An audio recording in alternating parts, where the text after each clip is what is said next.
All right. So the first slide you should have is basically one of two presentations I'm going to do this afternoon, reviewing the major psychiatric or mental health problems that we see in older adults. As you can see, I'm a geriatric psychiatrist. Geriatric psychiatrists probably spend 90% of their time seeing folks with either cognitive disorders, memory problems, or mood problems like depression. So those are the two topics we're going to cover today. All right. I have no disclosures for this first presentation. So we'll talk about differential diagnosis and evaluation of what we call dementias. We'll explain what that means. Look at different tools that we use. We'll talk about the most common causes of memory and cognitive impairment in older adults. I'm going to show you some slides looking at imaging and talk a bit about the neuropsychiatric symptoms of dementias. So dementia basically means that we have an individual, usually an older adult, who begins to show impairment in memory and other brain functions to the point where it's compromising their ability to function on a day-to-day basis. The most common cause of dementia by far, accounting for about 2/3, is Alzheimer's disease, as you see here. The second most common cause is what we call dementia with Lewy bodies, which is related to Parkinson's disease dementia. The third most common is vascular or stroke related, and we'll talk about each of these in a moment. And then comes an entity called frontotemporal dementia. And then, of course, you can have more than one at any one time, which becomes a little complicated, even for us in the clinic. So before we talk about dementia, there's what's called a prelude, or something that can often precede dementia in older adults. And that's called mild neurocognitive disorder, which used to be called mild cognitive impairment. And this is, generally speaking, you can look at the kind of the criteria here, but generally speaking, it's an older adult who's very functional. They're still working or volunteering or doing what they've been normally doing, but they're not happy. And the reason they're not happy is that their short-term memory and recall, particularly on demand, especially for things like names and dates and so on, is not as good as it used to be. But importantly, things that aren't there right when you need them do come back later. And also importantly, these individuals, as you see here, are totally independent in their activities of daily living. So they're very functional. They don't have delirium or acute confusion. They're not depressed, but they have this mild neurocognitive disorder. Now, what we know in mild neurocognitive disorder is that over time, people can develop a dementia like Alzheimer's disease. And as they move toward this dementia, what we find is that often the individual themselves is not aware that they're having these issues or problems, but the family and friends, especially the family, kind of becomes aware. And they're the ones that usually bring people in for evaluation. So the typical scenario in individuals who have a dementia is that they come in with memory problems, which are getting worse. Usually short-term memory is impaired initially, and they may also begin to show other deficits in brain functions that are now impairing their ability to function, either socially or at work if they're still working. When we evaluate older adults with memory problems, obviously the most important part of the clinical evaluation is getting a really good history. And you cannot get a good history from the patient. You have to really bring the family in or a reliable informant, because often patients are not as aware. They might think that they're fine. We do recommend, and we do in the office, we do a neurologic exam and a screening physical exam just to make sure there isn't anything else going on that could be kind of accounting for these deficits. And then we recommend doing some laboratory testing, some blood work, maybe doing some more detailed cognitive tests. These are in this slide called the dementia workup. These are the kinds of things that we recommend looking for. Besides the detailed history, which is the most important, from a reliable informant, a head-to-toe physical and neurological exam. The blood work that we recommend is a metabolic profile, CMP, a blood count, CBC, a sensitive thyroid test, a couple of vitamin levels, B12, folate, and vitamin D, maybe a C-reactive protein looking for inflammation, and then homocysteine, which is a special entity. Elevated homocysteine may be a risk factor for Alzheimer's disease as well as for cardiovascular disease. If we suspect things like syphilis or AIDS, then we might look for those to see if they're impacting the brain. And then one time, a brain scan. Also very important to, and the brain scan could be a CAT scan, preferably an MRI. Very important to look at the urine. If there's any UTI, urinary tract infection history, do a chest x-ray if there's upper respiratory issues, check an EKG. An EEG and an LP, lumbar puncture, are not part of the routine evaluation for suspected dementia, and consequently, they're usually not done. Now, as we think about cognitive impairment in older adults, we always want to make sure that we're not missing something remediable, particularly one of the many causes of delirium or acute confusion. And in this slide, you have the mnemonic delirium, looking for things like dehydration and electrolyte imbalance, trauma, again, depression, infections, bladder, urinary, inability to void, or medications, particularly things like anticholinergic medications or benzodiazepines. Those are known to cause cognitive impairment in older adults. This next graphic kind of looks side by side at how to differentiate delirium from dementia from depression. And we don't have time to go through all the details of this, but one of the things that we do in the office by getting a detailed history and doing our careful evaluation is to make sure that we're not dealing with something like depression, which is remediable, or delirium, which is remediable, but rather we're dealing with a dementing disorder, which may be progressive, such as Alzheimer's disease. We do recommend at the initial evaluation in the office to do at least a screening cognitive assessment, use a screening tool. The one that we use is the St. Louis University Mental Status Exam, also known as the SLUMS. It is not copyrighted. It's used by every VA hospital and facility throughout the country. It's been translated into close to 30 languages, and it's been highly studied and useful. But there are other options as well that you see on the slide, but I would really recommend that you use the St. Louis University Mental Status. Now, these other instruments, the first that was developed initially was the mini mental state, and this is copyrighted, so you theoretically have to pay $1 every time you use it, so it's not being used very much outside of maybe research where they're able to pay for it. Another good tool, which is unfortunately becoming copyrighted, is the AD8, the informant interview. So this is an 8-question interview of the family or of significant others, which doesn't diagnose dementia, but has a high sensitivity and specificity. If 2 or more yes answers are found, that you become suspicious that maybe there's a dementia going on. This is the easiest cognitive screening tool, very high sensitivity and specificity. It doesn't tell you what type of dementia, so it doesn't differentiate Alzheimer's from vascular or from Lewy body or anything like that, but it at least tells you that something is going on.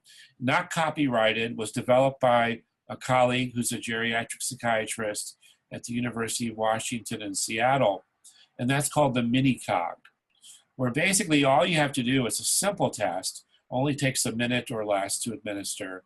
You give the individual, the older adult, 3 items to remember. Then you have them do the clock drawing. I think all of you know the clock drawing test. And then you can score it. You ask them to tell you the 3 objects that you had asked them to remember. So if they remember all three objects, then forget the clock, they're not demented. If they remember no objects, again, the clock is not very important because they are demented. 0 out of 3, they have a dementia. Where the clock becomes useful is if they remember 1 or 2 out of 3. That if the clock is normal, then there's no dementia. If the clock is abnormal, then there is a dementing illness. Again, it sounds almost too good to be true, almost too simple to be true, but look at the sensitivity and the specificity. So if you're really pressed for time, that's the test to do. There's also the MoCA, which is used a lot in research, also not copyrighted, the Montreal Cognitive Assessment. It's a good tool, and you can use it, and it may be useful. And then there's the St. Louis University Mental Status. One of the things that's good about the St. Louis University Mental Status exam is that it has a built-in feature for education. So if somebody has less than a high school education, the expectation is not as high as someone who has a minimum of a high school education or beyond. And then the MNCD is mild neurocognitive disorder that we just talked about, is also different than the other scales. So we can not only diagnose that there's a dementia going on, but also the prodrome to dementia, namely mild neurocognitive disorder. Now, none of these screening tests is perfect, and none of them tells you what is truly going on. All they tell you is that there's something wrong or not wrong, that there may be a dementia, but doesn't tell you what type. You really need to go further to decide what type of specific dementia the individual has. And as I mentioned earlier, by far and away the most common cause of dementia is Alzheimer's disease, which, again, memory is what brings people in, but there are other deficits, things like aphasia, difficulties with speech, maybe difficulties with apraxia, fine motor movements, maybe difficulties with agnosia, which would be kind of naming and recognizing and knowing how to use common objects in the environment, like a can opener or a corkscrew or a hammer and so on. And then difficulties with executive functions, things such as balancing the checkbook or problem solving or planning or sequencing and so on. And each of these deficits is now significant enough that the individual is not able to function at the same level that they were before. Other things we see clinically may be difficulties learning and remembering new things. They may be repetitive. They may have difficulties with orientation to time and place. What about Parkinson's disease dementia? Again, we don't hear a lot about Parkinson's disease dementia, but we hear a lot about Parkinson's disease. So what we know is that over time, usually when people get into the more advanced stages of Parkinson's disease, they can often develop cognitive changes. And the most common would be motor slowing in the motor area and executive function dysfunction and memory retrieval problems. So if you begin to see a Parkinson's disease patient having difficulties with problem solving, with sequencing, with planning, with organizing, and they're having difficulties with memory retrieval, these individuals may be developing a dementia, which is not Alzheimer's disease, but is part and parcel of their Parkinson's disease. Related to that is a condition that is very common. It's called dementia with Lewy bodies. These are older adults who have what's called fluctuant cognitive impairment. So day-to-day differences, some days they're more confused and disoriented. Other days they might be much more with it, maybe have less difficulty with focusing. But in addition to that, early in the course of all this, they seem to be seeing things. They're having visual hallucinations. They may be seeing children or people or animals, things that aren't there. They don't meet criteria for Parkinson's disease, but they may have some features of it, maybe a little bit of a tremor, maybe a change in their gait. Other things that are associated with it are what's called REM sleep behavior disorder. These are very vivid dreams where the individual acts out their dreams. They can even walk in their dreams. They talk in their dreams. And they're very, very sensitive to antipsychotic medications, especially the older ones. So this is, again, very different than Alzheimer's disease, very different than Parkinson's, dementia, and we need to be able to specifically identify it. The other big one, the other major dementing disorder is vascular dementia. And these are individuals who have a lot of risk factors for strokes. As you can see, even if you're not an expert at looking at brain scans, you see these white areas that are next to the ventricle. These are the ventricles that store cerebrospinal fluid. All these white areas represent areas of either stroke or a vascular insufficiency, decreased blood flow, microvascular changes, and so on. This tends to begin more abruptly. You can date it much more so, and has more of a what's called a stepladder deterioration. It's not the smooth, gradual downward course that you see in typical Alzheimer's disease. But the real key is that they have a lot of stroke-related risk factors. So this is the older adult who's got poorly controlled diabetes, poorly controlled hypertension, hyperlipidemia, high cholesterol, high lipids, who's already had some TIAs, who maybe has already had peripheral vascular disease, maybe he's already had a heart attack. These are individuals who are really setups for vascular dysfunction in the brain.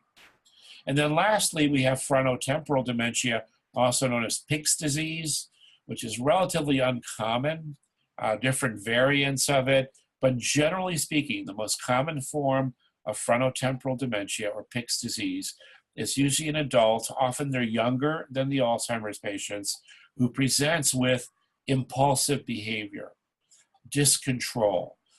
They maybe do things impulsively. They may do impulsive shopping, may have hypersexual behaviors, together with other behavioral problems that are out of character to what we've seen before. They may have loss of empathy. They may be apathetic. They may eat a lot. All of a sudden, they're eating all the time, and they didn't do that before. But again, the main thing is, as you see on the bottom of the slide, kind of impulsive, tactless behavior. And when we do neuroimaging, when we look at the brain, you could see on this CT scan, these dark areas here, this represents focal atrophy of the frontal lobes and the frontotemporal lobes, and that's how we diagnose frontotemporal dementia. Imaging is very useful, as we can see here, left being Alzheimer's disease, the middle is the vascular, and then the frontotemporal patients with the prominent atrophy in the frontal and temporal regions. We also look for something called hippocampal atrophy. As you know, the hippocampus is kind of the seat of memory, and hippocampal atrophy progressively is more prominent or most prominent in Alzheimer's disease. And that can be a way of differentiating that from other dementias or neurocognitive disorders. Another way to differentiate these different neurocognitive disorders, as you see on the top, Alzheimer's, Parkinson's, Lewy body, vascular, frontotemporal, is by looking at the behaviors. And they're going to vary from one to the other. Also, they're different at autopsy. So we see different findings in the brain, and even neurochemically, they're different. So there's many ways of differentiating between them or among them. For Alzheimer's disease, I think as you all know, we only have 2 classes of medications that are approved. We have 4 cholinesterase inhibitors and 1 NMDA antagonist, which is memantine. The most commonly used cholinesterase inhibitor is donepezil, used to be called Aricept, but there's also Exelon, a patch, rivastigmine. There's also galantamine that's used. And then for Parkinson's disease dementia, the only FDA-approved medication is rivastigmine, Exelon, either oral or in the patch form. Keep in mind that there are no FDA-approved medications for the other dementias or major neurocognitive disorders. So very important, the Alzheimer's Association is really pushing this to try to make a specific diagnosis and try to make an early diagnosis. To make it early in the disease where the patient can still make critical life decisions, where the family can plan for the future rather than waiting until it's too late. We also know that the current therapies work best when you give them early. We also know is that it's not easy to take care of a dementia patient. And often the caregiver can be an aging spouse, or it could be an adult daughter who's got her own kids. She's kind of sandwiched in between aging parents and her own family. So it's a lot of stress on the caregiver. So we need to always assess the caregiver, particularly for depression, for burnout, for other stresses that they're encountering on a day-to-day basis, and maybe get them into therapy, maybe get them treated for their depression, maybe get them plugged into the Alzheimer's Association so they can get additional resources to help them better take care of their mom or dad or both. So just to finish this part up, and then we'll go to the mood disorders. Diagnosis begins with recognizing that there's a problem. There are a lot of good tools. We're looking for reversible causes. Delirium and depression always need to be ruled out. But we are able to specifically diagnose what type of dementia a patient has, and hopefully as early as possible. All right. So before we move on to our next presentation, are there any questions about the cognitive disorders?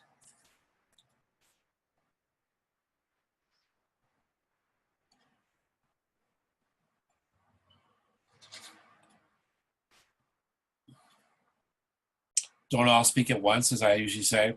All right, so let's move on then to the depression. And I'm going to be talking about depression, particularly in long-term care, in the nursing home. But most of what we'll be talking about applies to depression in older adults in general. I do have some disclosures. I do some consulting to a number of companies that are either developing new treatments or have recently developed new treatments for depression. And these are them. All right. So depression is particularly common in the nursing home, in long-term care. It's common in general, but much more common in nursing homes. A US study, it's a little bit dated, found that of 76,000 residents in over 900 nursing homes, nearly half of them had an active depression diagnosis. Of these, about a quarter received no treatment. Only 0.5% received psychotherapy, and only 2% received both pharmacotherapy and psychotherapy. Now, these numbers may be a little bit different 10 years later, but not a lot. So we still find that a lot of depression in long-term care is not diagnosed and is not treated, and psychotherapy in long-term care is almost non-existent nationally. Now, we have 3 teaching nursing homes in St. Louis. If you guys come to St. Louis, you can do rounds with us and see what they're all about. And one of the good things about our teaching nursing homes is that we have psychologists and social work therapists that come to the nursing home, provide weekly psychotherapy when it can be useful. Now, the problem of depression in the elderly and in nursing homes is not just a US problem. Look at the data from Singapore. They found that depression is quite common in older adults, particularly in the nursing home.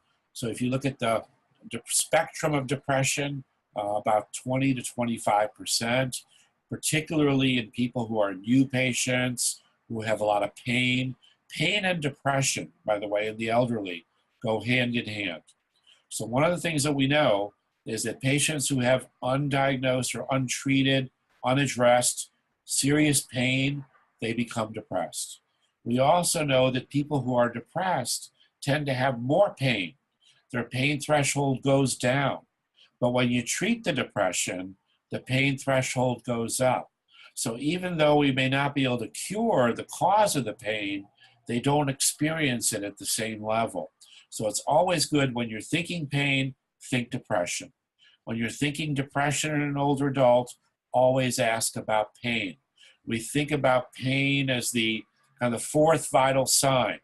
Just like we check blood pressure, we check heart rate, we check, weights and so on, always ask about pain. Big problem in the Netherlands as well. Again, the numbers are fairly similar. It looks like about 1 in 4 long-term care residents has some degree of depression. There's no doubt about that. Again, pain is a risk factor, having a stroke, being lonely, not having family, bad things happening, poor care, all these things can contribute to depression.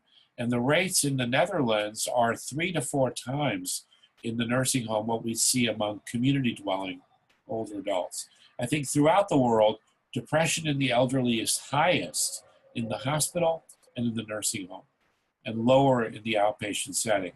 Look at this data, fairly recent data from Norway. A Norwegian study looked at the rates. 25% on admission were depressed. Among those that had dementia, the rates were even higher, 31%. Very few get evaluated. Very few are getting antidepressants. So they recommended in Norway that screening for depression should be mandatory for every new older adult that goes into a long-term care setting. Now look at this data from Iran. When I first saw this data, this is fairly recent data, about 3-4 years old, I doubted the data. I said it can't be true, but we at that time had a visiting professor from Iran, a geriatric psychiatrist with us, and I asked her to look at this data, and I said, is this real? And she said yes.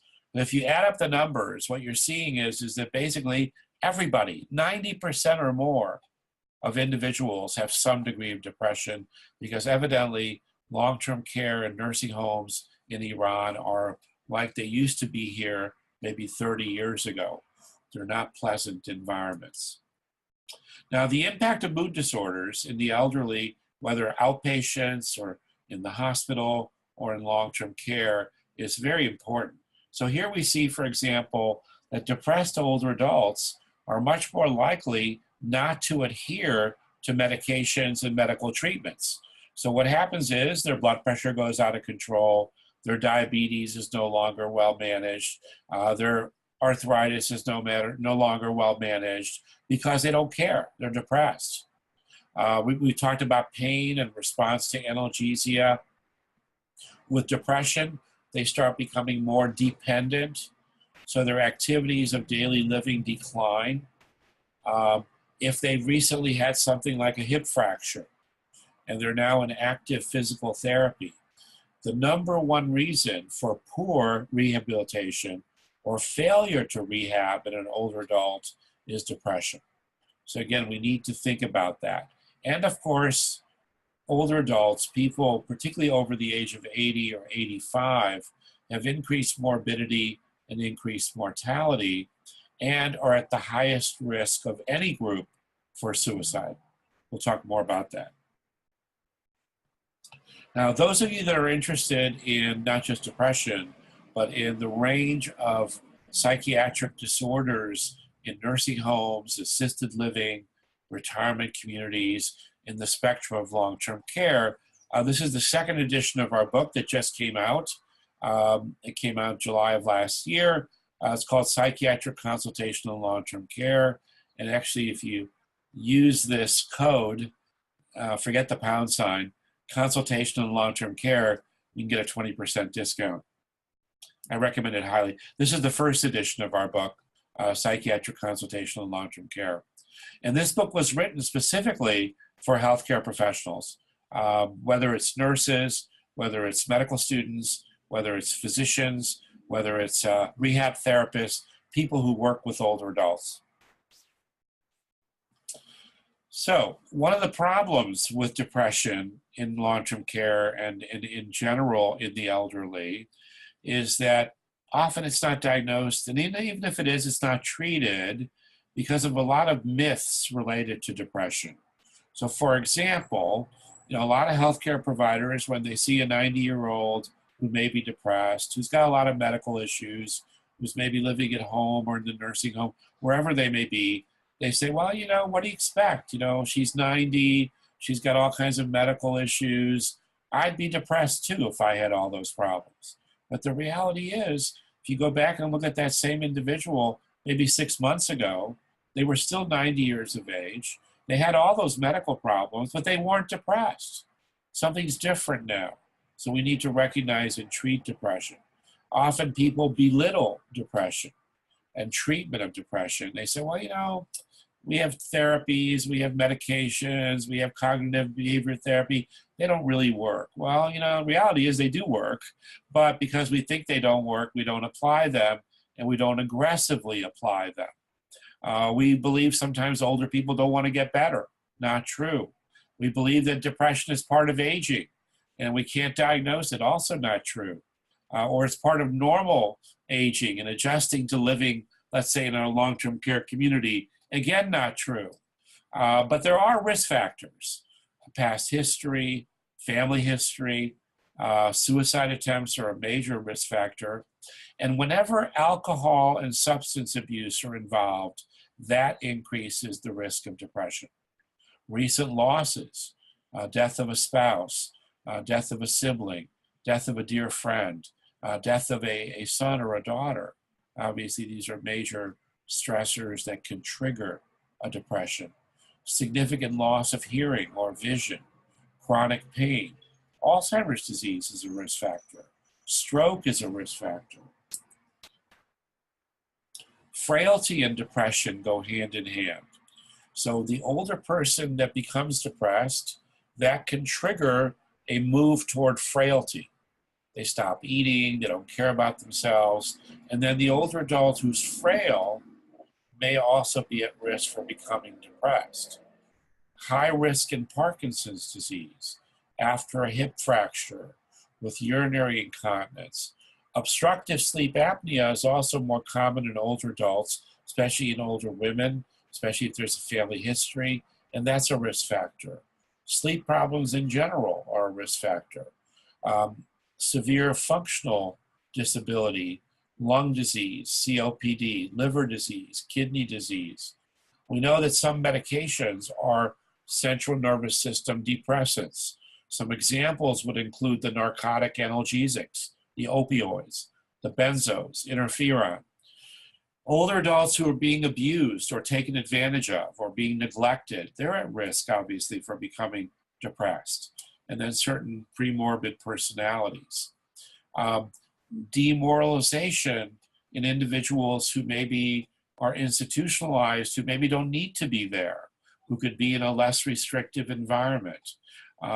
Just being admitted to a long-term care facility can trigger depression for some people, or moving from one facility or one room to another, death of a roommate, death of a spouse, obviously, loneliness, boredom, too much downtime.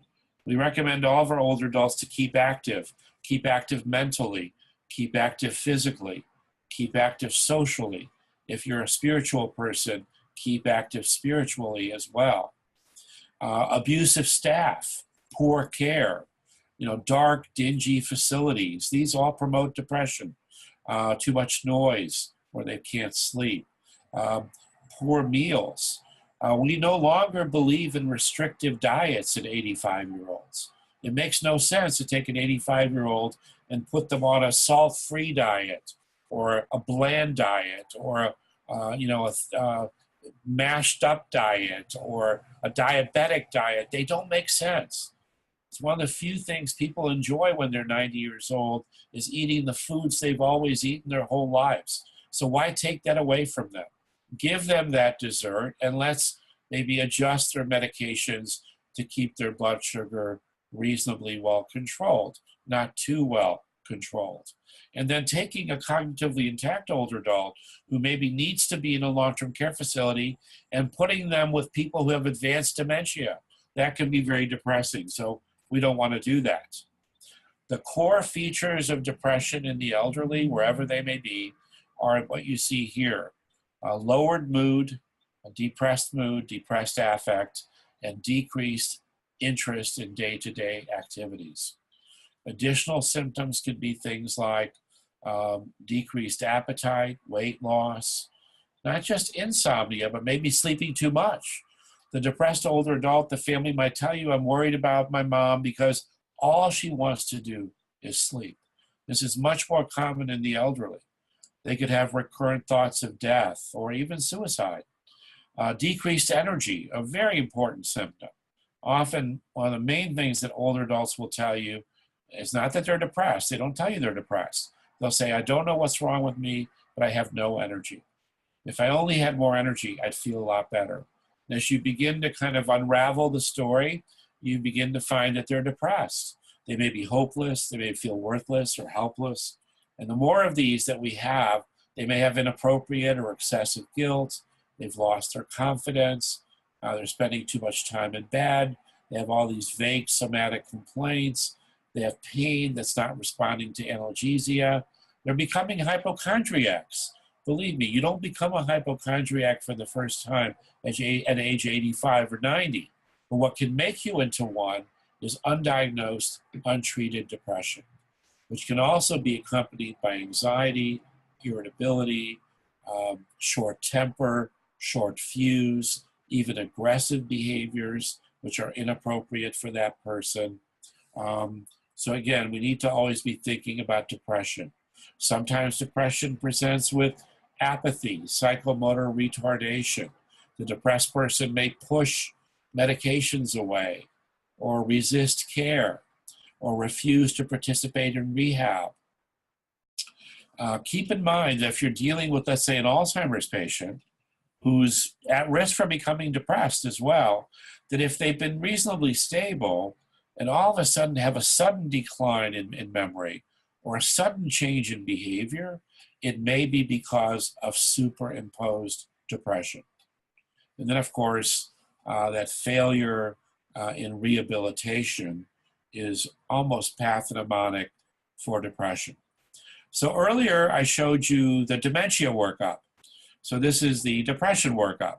Again, a thorough history, physical and neurological exam, a mental status evaluation, maybe using a screening tool for depression.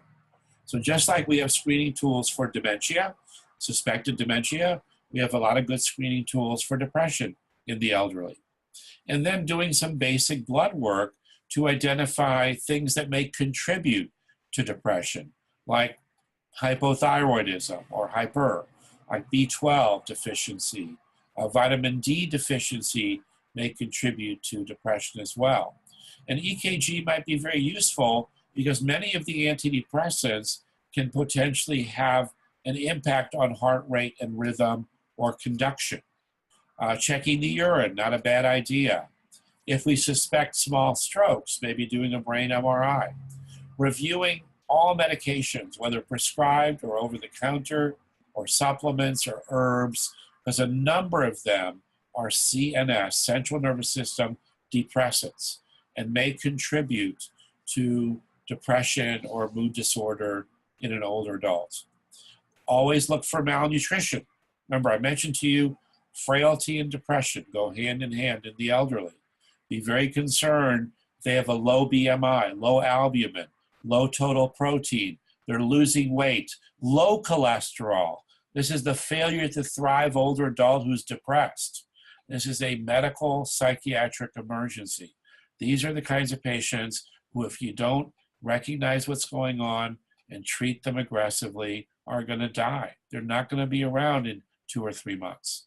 Often ECT, electroconvulsive therapy, can be life-saving in these individuals because it works in a few days, works quickly, can reverse the depression, malnutrition, which is now leading to decline in immune functioning. And keep in mind that older adults who are depressed can look like they have Alzheimer's disease because they're having trouble focusing on anything and everything. But if you recognize it for what it is, that's called the dementia syndrome of depression. It used to be called pseudo-dementia. That's a bad term. Better term is the dementia syndrome of depression. If you recognize what's causing the cognitive impairment, treat the depression aggressively, the cognitive impairment goes away. Gets a whole lot better. many different kinds of mood disorders in the elderly, different kinds of depression, depression in bereavement, grief-related, in dementia, post-stroke, in Parkinson's, in a variety of underlying medical conditions, anemia, chronic pain, thyroid disturbance, after a heart attack or a stroke. We talked about some of those. Very high rate in multiple sclerosis, for example. These are some of the medications that can be central nervous system depressants: steroids, benzos, opioids, again, interferon, antipsychotics. Alcohol is a depressant. Want to keep that in mind. We talk about a variety of mood disorders. One that I want to focus on is psychotic depression, which can either occur in patients that are unipolar, and keep in mind that there's also bipolar or manic depressive illness in the elderly. But psychotic depression in general is more common in older adults, and these individuals are at the highest risk of suicide. In these individuals, again, just like in the malnourished, depressed older person, electroconvulsive therapy works quickly, within days, and may be life-saving. So let's keep that in mind. So again, depression may contribute to frailty, and frailty may contribute to the etiology of depression. Now, this is a tool that's not copyrighted. We're not going to copyright it, that we developed recently at St. Louis University. It was published, actually it was published about 2 years ago, almost 3 years ago. Initially, it's called the St. Louis University AMSAD, like I am sad, with the AMSAD standing for changes in appetite, mood, sleep, activity or energy level, and then thoughts of death or worthlessness. These are what we feel, the core symptoms of major depression in older adults. And we can quantify how often they're happening, these symptoms, whether it's never, one day or more than one day over the previous 2 weeks. And then depending on how high they score, we can also grade the severity of the depression. I encourage you to look it up. You can Google it, and you'll find the article on that. So let's talk a bit about treatment. So we treat depressed older adults very similar to younger adults. We use the same kinds of medications, although some are better for the elderly than for younger people, and often the doses might be lower. Very important, especially in not the catatonic, the most severe depression, but in low-grade depression especially, think of not medication, but think of psychotherapy, especially CBT, cognitive behavioral therapy alone in low-grade depression may be all that you need and may be therapeutic. Or we may need to combine it with antidepressant medications. Sometimes in the nursing home, we might make environmental modifications, like bring in bright light therapy. But if we think an antidepressant is warranted, there's no real evidence that one or another is a lot better than the other.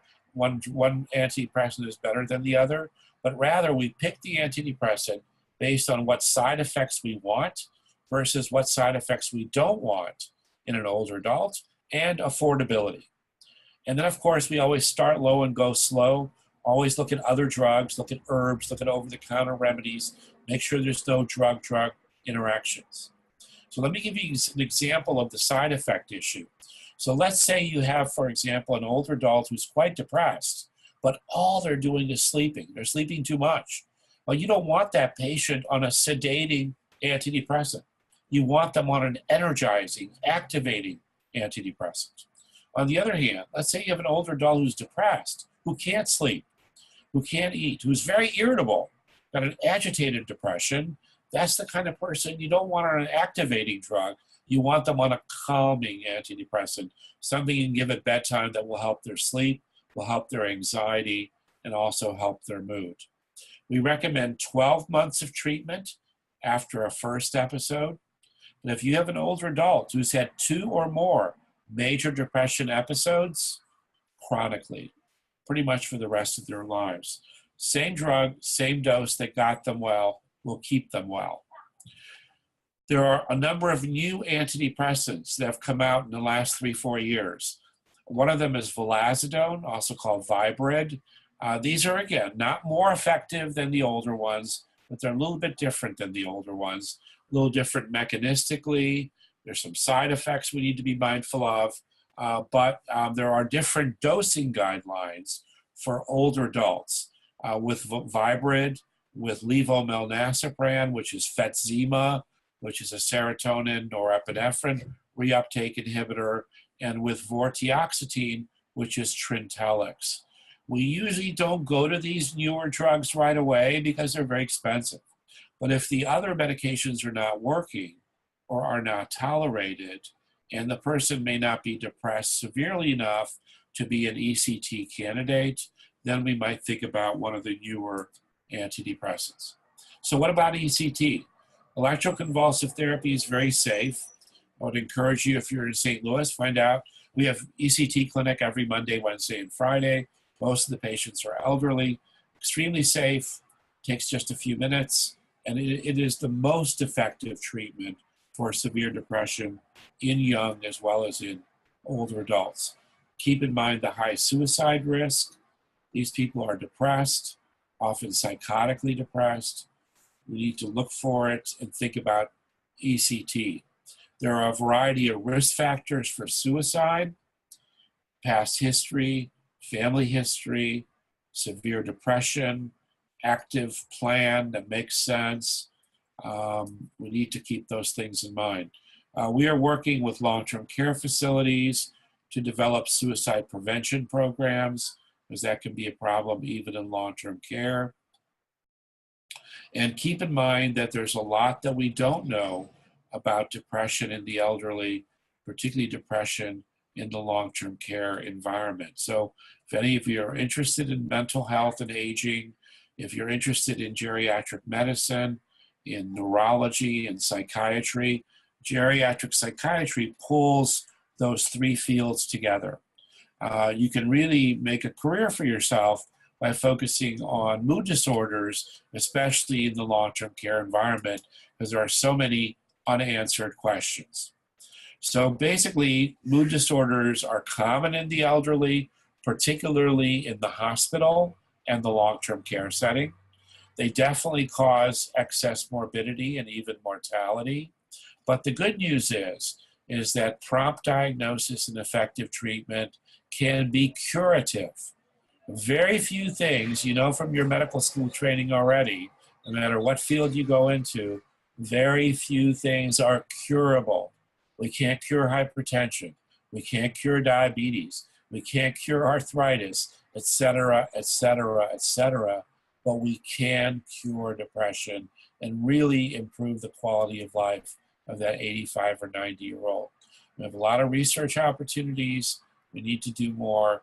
But again, keep in mind that not just pharmacotherapy, but the utility of psychotherapy, of exercise, of activities therapy, of social, spiritual, psychological interventions may be useful in treating depression, but may also be useful potentially in preventing depression in this very vulnerable patient population. Thank you all very much. I'll be happy to have questions or comments.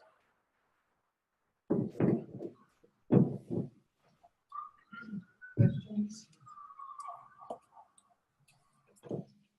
Comments, observations? You haven't reviewed the MSAD. Review the MSAD. Dr. Grossberg, would you mind reviewing the MSAD screen? Oh, okay. Not to go back to it, which I'll try to do. Yeah, so the MSAD, if you Google the St. Louis University MSAD, you'll find it. Let's see if I can go back to it here. I don't know if you could see it, but the reference is on the bottom of that slide. See if I can make it bigger.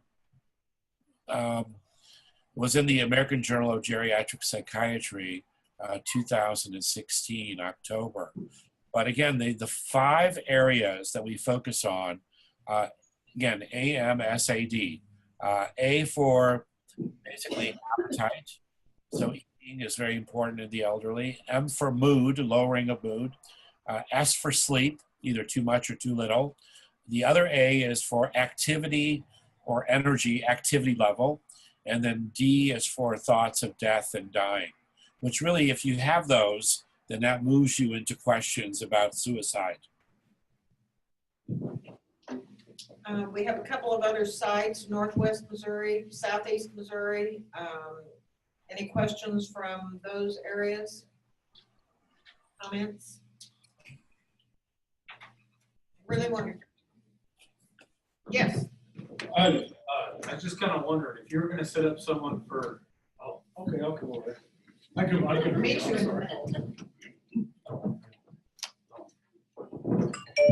You're able to get someone set up for ECT.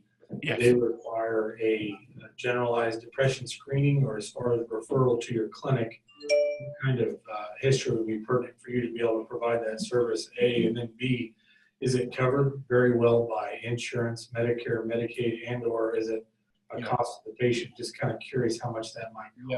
Yeah, no, those are great questions. So it's a good idea to screen people for depression before we think about ECT, because we reserve ECT for older or younger, but let's say older adults who are significantly depressed, who are either not responding to antidepressant medicines or who can't tolerate them, or where they're so depressed, they really shut down, stopped eating and drinking, where you don't have the luxury of time for the medications to work.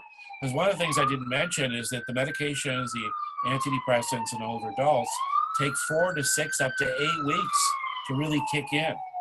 And you don't have 6 or 8 weeks in someone who stopped eating. But ECT works in hours. After 1 or 2 treatments, they're already eating. Often requires being in the hospital if they're medically ill, but can also be done on an outpatient basis and is fully covered by Medicare, fully covered. So good coverage for electroconvulsive therapy. The costs for it are mostly the cost of the hospital, because even if it's outpatient, it's considered like outpatient surgery. So there's a hospital facility fee, and there's an anesthesia fee, and then we charge a fee for administering it. Our fee is actually the lowest part of the whole thing.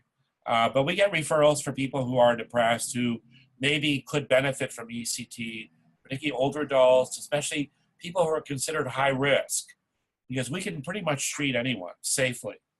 We can minimize the risks.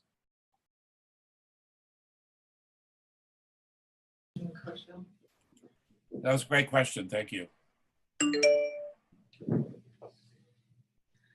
Do you find that in St. Louis, there in the area, you're getting in the nursing homes and the residential care side more pressure from CMS as far as use of antipsychotics, antidepressants, any kind of psychoactive medication? Because where I was practicing in St. Joseph, we were asked to stop utilizing those medications in the nursing homes because of guidelines coming down from CMS. Yeah, so yes, a lot of problems. so that's a really important question. I have actually a whole lecture on that, and I'm actually a consultant to CMS and I have been for 3 years on trying to reduce antipsychotic use in long-term care environments. It's true that CMS is asking nursing homes and long-term care facilities, and especially their consultant pharmacists, to scrutinize any and all psychotropic meds that are being used for appropriateness. So the key is documentation, and documenting that there is a need and an ongoing need for whatever psychotropic medication one might be using. The antidepressants sometimes are underutilized in long-term care, and that's bad too. But when appropriately utilized, no one's going to get kind of cited for that. The area that's of most concern is liberal use of antipsychotics or use of antipsychotics for inappropriate reasons. So for example, I reviewed a nursing home chart recently where a patient was on low doses of quetiapine, Seroquel, and it said that they were put on it for sleep. It's a dangerous drug, and it's not a good sleep medicine, and it's not FDA approved for sleep. So that would be a citation. On the other hand, if somebody has schizophrenia or has shown that they need to be on long-term antipsychotic maintenance, otherwise they become psychotic, decompensate, end up in the hospital, that kind of person needs to continue on the antipsychotic. But even them, periodically, and we're reminded by our consultant pharmacists, who I think really do a good job, reminded by them that we need to consider whether dosage reduction might be a good idea or not. And a lot of times it's a bad idea because we tried it before, the patient decompensated, end up in the hospital. So the key is documentation. And the key is not using, particularly the antipsychotics, too liberally in inappropriate circumstances. Those have been the issues. We're making tremendous amount of headway in cutting that down. The next category of drugs that probably will be scrutinized very heavily, because they really are bad drugs for the aging patient and the aging brain, are the benzodiazepines. Thank you for that question, comment.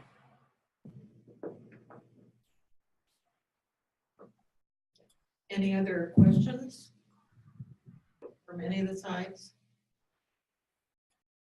Dr. Grossberg, thank you very much for your time. Appreciate it. No problem. My pleasure. Take care.